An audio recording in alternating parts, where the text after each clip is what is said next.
Bonjour à tous et bienvenue dans votre journal de l'Afrique. À la une de l'actualité du continent, l'Organisation mondiale de la santé décrète l'urgence internationale face au coronavirus. L'Afrique, elle, est toujours épargnée par l'épidémie. Des Camerounais, vous le verrez, placés en quarantaine en Chine, demandent à leur président Paul Biya de les rapatrier. Nous irons également en Guinée dans ce journal. La contestation contre un nouveau mandat du président Alpha Condé dure depuis maintenant 3 mois. Le FNDC annonce ce soir une trêve d'1 semaine pour permettre des négociations avec le pouvoir. Et puis il n'y aura bientôt plus de soldats de l'Union africaine en Somalie. Le pays est pourtant régulièrement attaqué par des groupes terroristes. Il y a encore un mois, un attentat faisait plus de 80 morts. C'était à Mogadiscio. Le doute est donc levé en Côte d'Ivoire. L'étudiante ivoirienne en provenance de Pékin n'est pas porteuse du coronavirus. Les symptômes de la jeune femme avaient pourtant semé l'inquiétude. Aucune infection n'est donc confirmée, aucune infection a été signalée à ce jour en Afrique. Mais à des milliers de kilomètres de là, en Chine, des ressortissants africains demandent à leurs autorités de les rapatrier vers leur pays d'origine. C'est le cas de 300 Camerounais. Ils sont en quarantaine à Wuhan. C'est l'épicentre de l'épidémie. Ils ont écrit au président Paul Biya. Les précisions depuis Yaoundé de Marcel Amoko. Ce n'est pas encore la panique ici au Cameroun par rapport à cette épidémie de coronavirus, mais cette lettre adressée au président Paul Biya par quelques 300 Camerounais, étudiants et travailleurs résidant dans la province chinoise de Wuhan, épicentre de l'épidémie, ressemble à un véritable cri de détresse de la part de ces auteurs qui se disent abandonnés par leur gouvernement dans cette région, placée en quarantaine depuis le 23 janvier dernier, alors que de nombreux pays occidentaux notamment rapatrient leurs ressortissants. Les auteurs de la lettre rappellent que leurs démarches auprès de la représentation diplomatique du Cameroun en Chine sont restées lettres mortes jusqu'à présent, ce qui les a contraints à saisir directement le chef de l'État camerounais dont ils implorent le soutien matériel et financier. Pas de réaction pour l'instant des autorités camerounaises après ce cri de détresse de leurs ressortissants vivant en Chine, mais le ministre de la Santé a annoncé pour les prochains jours le renforcement des contrôles sanitaires avec l'installation de caméras thermiques et de thermoflash et autres outils de contrôle dans les principaux aéroports du pays pour parer à toute éventualité. Et nous l'avons appris dans la soirée, la compagnie Royal Air Maroc annonce suspendre tous ses vols avec la Chine. Le Maroc a également annoncé le rapatriement de ses ressortissants présents à Wuhan. On va prendre maintenant la direction de la Guinée où la contestation dure depuis 3 mois contre un éventuel mandat du président Alpha Condé. Le FNDC, le Front National pour la défense de la Constitution, annonce suspendre la mobilisation pour 1 semaine, le temps de permettre aux autorités religieuses de rencontrer le pouvoir pour des négociations. Les précisions de Malik Diakité. D'après Abdraman Sano que nous avons joint, le FNDC est ouvert à tout dialogue et accepte de suspendre ces manifestations de la semaine prochaine. Sano précise aussi que le FNDC demande au président Alpha Condé de renoncer à son projet de 3e mandat car c'est un projet dangereux. Ces leaders religieux comptent à présent rencontrer le président de la République d'abord pour discuter du report des élections législatives prévues pour le 16 février. C'est pour l'instant l'objectif de ce dialogue engagé par les religieux du pays afin de permettre aux partis politiques membres du FNDC de participer au scrutin. Pour l'heure, il n'est pas question d'une nouvelle constitution, mais des élections législatives, nous a confié un religieux. Reste à savoir quelle sera la réaction des autorités qui affirment déjà que tout est prêt pour les élections législatives prévues pour le 16 février prochain. Voilà pour la situation donc en Guinée qui a fait en l'espace de 3 mois au moins 28 morts. Des violences, il y en a aussi en Libye. Le Haut Commissariat de l'ONU pour les réfugiés, le HCR, annonce suspendre ses opérations à Tripoli ce jeudi. Le terrain étant devenu trop dangereux. En attendant, la diplomatie africaine, elle s'active. Les leaders africains étaient réunis à Brazzaville pour tenter de trouver une solution au conflit libyen. L'Algérie se propose pour accueillir un forum de réconciliation. Et de son côté, l'envoyé spécial des Nations Unies pour la Libye, Rassan Salamé, continue de dénoncer les ingérences militaires dans ce pays. On l'écoute.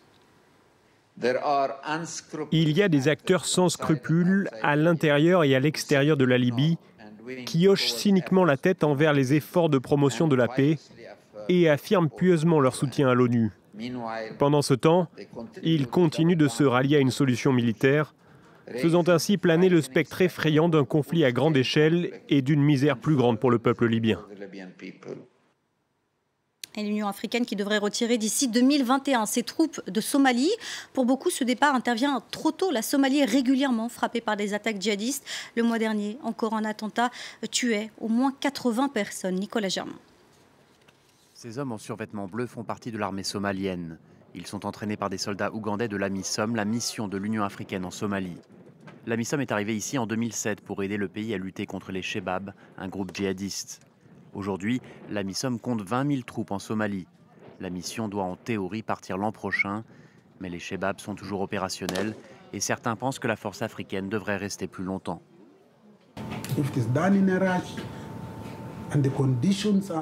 Si le départ est précipité, s'il se fait dans de mauvaises conditions, alors notre inquiétude, c'est que tous nos progrès depuis quelques années n'auront servi à rien, que tous nos sacrifices auront été réalisés en vain. Beaucoup de Somaliens sont d'accord avec ce responsable de l'AMISOM. Si l'AMISOM part, je pense qu'il y aura des combats. Je pense qu'il y aura beaucoup de morts. L'AMISOM est composée de policiers et de soldats. Les militaires viennent de 5 pays, le Burundi, Djibouti, l'Éthiopie, le Kenya et l'Ouganda. L'ambassadeur ougandais en Somalie pense que les Chebab attendent avec impatience le départ de la force africaine. Dès qu'on dira l'AMISOM est en partance, ils reviendront ici. C'est sûr.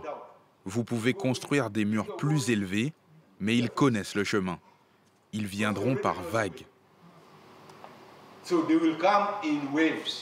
En 2011, l'AMISOM avait chassé les Chebab de Mogadiscio, mais depuis ils attaquent régulièrement la capitale. Ils l'ont encore fait le mois dernier. L'attentat a coûté la vie à plus de 80 personnes. Et beaucoup ici pensent que l'armée somalienne n'est pas encore prête pour remplacer l'AMISOM. Il est le plus grand producteur de pétrole sur le continent. Le Nigeria veut réduire ses émissions de gaz à effet de serre. Le pays se dit même prêt et déterminé à mettre fin au torchage de gaz. Le torchage de gaz, c'est une technique qui permet de brûler le gaz qui s'échappe des puits de pétrole. C'est un peu technique, on vous l'accorde, mais notre reporter Moïse Gomis vous explique. Dans cette école du delta du Niger, cette institutrice doit crier pour se faire entendre. L'attention des élèves est distraite par un son venant de l'extérieur. Une entreprise exploite du pétrole à moins de 500 mètres de l'école et faute de stockage, le gaz s'échappant du gisement pétrolier est brûlé. La plupart des élèves de cette école tombent malades. Probablement à cause des émissions de gaz venant de là-bas derrière. J'ai l'habitude de les transporter à l'hôpital pour une maladie ou une autre. En 2018, 7 milliards de mètres cubes de gaz ont été brûlés au Nigeria, un volume divisé par 3 depuis 15 ans. Au ministère des Ressources pétrolières, l'objectif est zéro torchage de gaz en 2030. Abuja a lancé un programme national de commercialisation. Le but, exploiter le gaz dans des sites précis au lieu de le brûler. Pour le succès de notre programme de commercialisation, nous devons impliquer les communautés du delta du Niger. C'est une des clauses que nous avons inscrites dans notre appel d'offres. Les investisseurs doivent avoir un plan de développement pour la communauté, prenant en compte le bien-être des habitants. Le Nigeria dispose des premières réserves de gaz en Afrique, alors son gouvernement menace de retirer les licences d'exploitation aux compagnies pétrolières, continuant à brûler le gaz sans autorisation. Cette directive est impopulaire auprès de l'Association nigériane du gaz. Cette organisation fédère des multinationales et des opérateurs locaux. Plusieurs des membres de notre réseau n'ont pas attendu le gouvernement pour réduire le torchage de gaz. Certains développent de leur propre initiative des projets d'expansion de gaz en dehors de tout contrat avec l'État. C'est une prise de risque, mais les investisseurs veulent aller de l'avant. Mais les habitants du delta du Niger espèrent que ces projets énergétiques se feront sans pollution et sans rejet de gaz.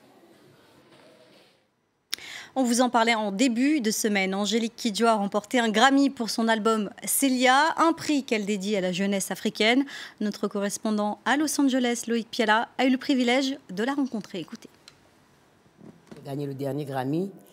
J'avais dit dans mon discours que ce prix que je reçois, je ne le reçois pas pour moi, je le reçois pour la jeunesse africaine. Et que cette jeunesse africaine, elle écrit une musique nouvelle. Elle est dynamique, elle n'est pas représentative de l'image qu'on veut nous donner de l'Afrique tout le temps, qui ne crée rien, et de s'attendre à une vague quand ils vont arriver, les jeunes Africains. Cette musique qui va arriver, il faut que le monde entier soit prêt. Pas seulement les États-Unis, le monde entier soit prêt à ce que cette musique-là fasse partie de leur quotidien. Et le temps est venu. Les jeunes d'aujourd'hui ne veulent plus être les parents pauvres de rien du tout. Alors qu'ils sont talentueux, ils créent, ils ont des gens qui les suivent, ils font de l'argent chez eux. Pourquoi on devrait les mépriser parce qu'ils sont africains? Bienvenue dans le monde de ma réalité que j'ai vécue, que je continue de vivre depuis que j'ai commencé ma carrière. Et donc, la catégorie World Music, il y a une question par rapport à ça. Comment on appelle ces musiques qui viennent de l'Afrique? Le mot World Music doit disparaître parce que c'est une insulte. Parce que si c'est, nous sommes des artistes du monde, les autres sont d'où? Ils sont de la planète Mars. D'où viennent le R&B, le hip-hop, le rock, le jazz, la valse, toutes les musiques viennent d'Afrique. Et on est têtu, on ne veut absolument pas reconnaître l'origine de toutes les musiques. On ne veut même pas reconnaître sa propre origine qui est africaine. Donc je veux que le monde se rende compte que l'Afrique n'est pas de l'attentisme. On n'a pas besoin d'aide, on a besoin de partenaires. Voilà, c'est la fin de ce journal de l'Afrique. Restez avec nous, l'info continue sur France 24.